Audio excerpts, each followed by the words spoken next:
Hi friends, Kevin here. Today I want to show you tips and strategies for how you can become a millionaire. And it doesn't matter what your income level is, you could be making 40,000 a year or 50,000 a year and this will work. If you've seen any of my tutorial videos before, I always set out to help you accomplish something and to see the end result by the end of the video. Now the end results of this video might take a little bit longer to see and to achieve, but the end goal is exactly the same. I want to call out two things before we jump into this. First off, money does not equal happiness. Happiness comes from things like satisfaction at work, having a loving family, giving back to community, contributing and impacting others. My favorite example of this is Bill Gates. He has a lot of wealth, but I think he lives a very satisfying life. He set up the Bill and Melinda Gates Foundation, and he's having a massive impact on the world, eradicating things like malaria, working the further education. With wealth, you have the freedom and flexibility to do what you want with your time and also to pursue your passions. So it's extremely important. Second of all, we're in the middle of a pandemic right now. It's a very challenging time. You have so many families that are just scraping by. And you might wonder, why do a video like this during a time like this? And I think it's only more important in times like this to help people have a very solid financial foundation. It's extremely critical. So what I'm going to do today is I'm going to give a bunch of tips for how you can ensure that you have a very strong financial foundation.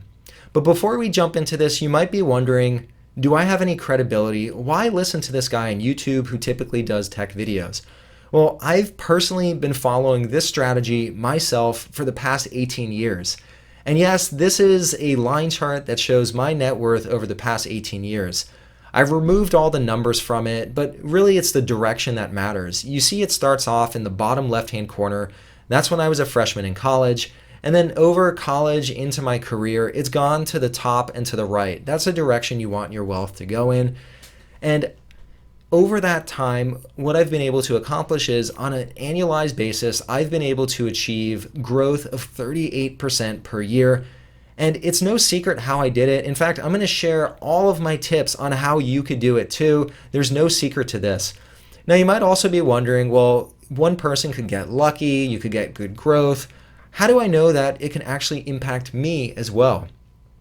When I worked at Microsoft, I had a whole bunch of coworkers who were recently starting in their career, and they wanted to know how can they get their wealth to grow and how could they eventually become a millionaire. So we sat down, we discussed different strategies, and they too have been very successful now. So it's not just me who's been able to implement these strategies and be successful, but others have used them as well. Well, enough of me talking and setting it up. You're probably interested in, well, what are these strategies? So why don't we go ahead and jump in? Tip number one, do not keep too much cash on hand, whether it's sitting at home or whether it's sitting in a bank account. And why is that? Well, having cash on hand is pretty much a guaranteed loss due to inflation. If you don't understand what inflation is or why that's a bad thing, let me give a quick example. Let's say, just as an example, that I offer you today $100, but you could have it either today or you could wait a year from now to collect the $100. Which one would you choose? Now, I like to think that all of my viewers are very smart and savvy, and there's only one obvious answer. It's taking the money right now, today. You know, if you're going to wait a year, who knows? My YouTube channel might disappear. I might disappear overnight, and then you might not get the money in a year from now. You might come back to me and say, well, hey, Kevin, if I have to wait a year to collect this money, well, I demand $104 from you to compensate me for waiting. Now, that's inflation. It's due to inflation. And another way it's referred to is the time value of money. And that's the same reason that if you just simply leave cash in your bank account, after a year, it's going to be worth a little bit less. And after another year, it'll be worth a little bit less than that. So keeping too much cash on hand is essentially a guaranteed loss. The next tip that I want to share, and this inspiration comes from the book Rich Dad, Poor Dad, but you don't want to spend money on unnecessary things. And I'll give a few examples from myself.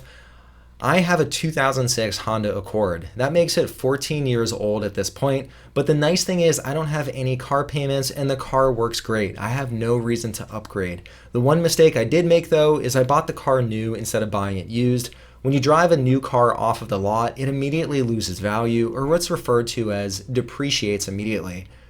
I have a TV at home, and I think the TV now is about 12 years old. You could probably tell that just by looking at it. It has a massive bezel around it. That's how you know it's an old TV. Now, one of the benefits is I don't watch much TV. The picture quality is fine, so I see no reason to upgrade. Also, when I think about my house, a house is one of the biggest purchases you can make. I tried to keep it very reasonable. I have a 2,000 square foot townhouse, and I didn't feel like I needed more space. After all, you can only ever be in one room of your house at a time, so why pay all this extra overhead for all these other rooms that you're not going to be in? It's just extra money that you're paying out. And so the main theme is eliminate unnecessary expenses. Okay, so we went over 2 tips so far, and you might be wondering now, well, if I'm not keeping cash in the bank and I'm not buying things with that cash, what am I doing with it? Well, instead of spending money on things that'll lose value, instead I recommend spending money on things that will increase in value. Put your money into assets. And so in assets, let's say a company that'll produce value. It makes things that people are willing to pay for and things that people value. Now, the great thing is when you think of companies, they do an extremely good job of maximizing their profitability. They're good at setting prices. They're good at developing products that people will want. And when you invest in these companies, they're really working on your behalf. You put your money in, you buy a tiny piece of this company, and whatever that company produces, you then get the fruits of all of that labor. And one of the most interesting charts that I've ever seen, this is the stock market performance all the way back to 1900. It's about 120 years captured on this one view. And when you look at this, you've had lots of different events happen. You've had things like the Great Depression, we've had the pandemic, the Great Recession of 2008, all of these different financial calamities. And despite all of that, the market has gone up on average by about 10% per year. And so when you're buying pieces of companies, if you're holding it over a long time period, you can make good money and about 10% on average each year. So the market's performed quite high returns over a long time period, but now you might be thinking, well, I don't have the money to invest, or how do I get more money to invest?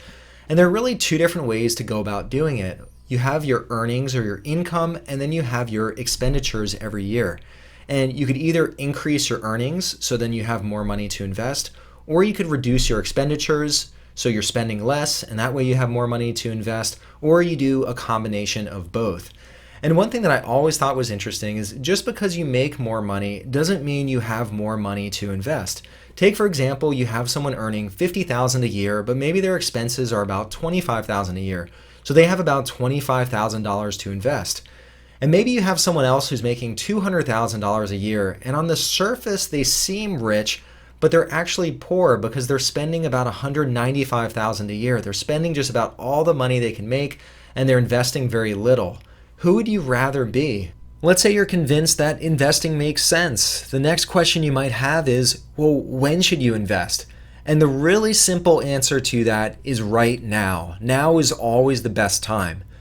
I'll give you a little bit of background on why that is. Even during the housing crisis of 2008, there were a lot of experts who predicted that the housing market was overvalued and that the bubble would likely burst. The one thing they didn't know, though, is when exactly that would happen. Another example here with the recent pandemic. The market had been going up a whole bunch. Then the pandemic hit and the market dropped quite a bit, and then it bounced right back. I don't know too many people who predicted that the market would bounce back that quickly. In fact, it's almost impossible to predict what's going to happen with the market and to time when it'll be high and when it'll be low. The one thing that you can fall back on, though, and one thing you know with certainty, at least over the past few hundred years, is that the market has always gone up. So if you look at the average increase, on average, the market's gone up every day. And so if you take that as something that's known, well, then today, on average, is cheaper than what tomorrow will be, which is cheaper than what the next day will be.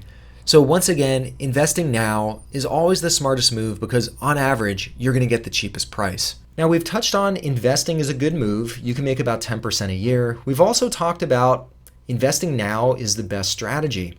You might be wondering then, well, I want to invest, but where do I invest? Where do I invest all my wealth, and what stocks do I buy? Do I pick individual stocks, and how do I choose which company to invest in? Now, even with companies, it's very difficult to know what company performs well, what company doesn't perform well. You could pick stocks, but that's also very difficult to do. You have people like Warren Buffett who have been very, very good at choosing stocks, but he also spends all of his time researching companies and evaluating which ones are good ones to invest in. You could take that approach where you research companies extensively, but I have an even easier approach that you could take. Instead of picking individual companies, instead make a bet that the entire economy will do well. And so what you could do is you could say, well, I believe the US will do well, or I believe the world will do well, and then buy index funds that represent the entire US economy, or that represent, say, the European economy or the Asian economies, and you could diversify that way so you don't have to choose individual stocks. Now, in the example I gave earlier with the 10% a year gains, those are from US companies. And I'm going to throw up a few different names of index funds that I personally recommend and that I'm personally invested in. The thing that I love about these index funds is they have no fees at all. So for investing in these funds, I don't have to pay anything. There are so many examples with investments where the investment company is the one making all the money and the investor isn't making so much money. There's a famous quote that says, "Where are all of the customers' yachts?" Because the investment companies are the ones making the money and the investment advisors are the ones who buy the yachts because it's so profitable for them. Instead, if you use index funds that charge no fees at all, that ensures that you're keeping all of the returns and you're simply making a bet that the overall US economy or the world economy will continue to do well. And I know we're living through a very challenging time right now, but if you look at history, we've had many challenging times before. You've had things like World War II, World War I, we've had the 1918 pandemic. There have been lots of events, and yet despite all of those, the world has grown and it's improved and innovations have happened. So it's still a good time to invest, even though things seem very bleak right now. To buy an investment fund or an index fund, you might be wondering, well, where do I go about buying this? Where do I open an account? So I personally use Fidelity Investments. That's where I put all of my money. I started investing in there because I had family using it. It also turned out that Microsoft managed its 401k accounts using Fidelity. So I'd recommend that. They have zero cost and low cost index funds that you could invest in. Along with Fidelity, another one that I've been very impressed by, and pretty much the company that invented index funds, is Vanguard Investments. I also highly recommend them. If I could go back in time, I seriously would have considered them as the place where I would put all of my investments. You have lots of other investment firms as well. What I would definitely push for is make sure that when you get a fund, go with a zero fee index fund. You want to keep your returns. You don't want them going to the investment company. Now, these companies are based in the US. If you live outside of the United States, I would look for similar companies that also provide very low cost or zero fee index funds that track the performance of the market. That's going to be your best bet in maximizing your returns.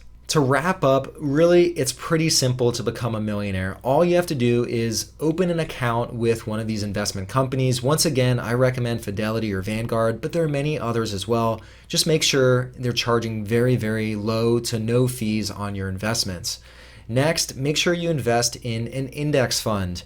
And lastly, make sure that you maximize the money that you put in. And once again, there are two ways you could do it. Either try to earn more at work or reduce your expenses. The gap between those is what you're able to invest.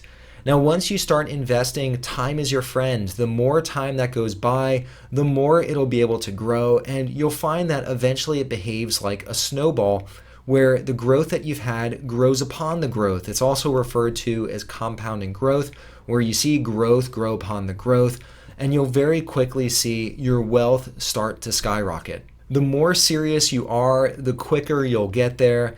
And hopefully you all found this content helpful today. I know it was a little different from the typical tech tutorials that I put out, but I think this is one of the most important topics that I could have covered. If you found this helpful and you have some ideas now on how to invest and grow your wealth, please give this video a thumbs up. If you want to see more videos like this in the future, hit that subscribe button.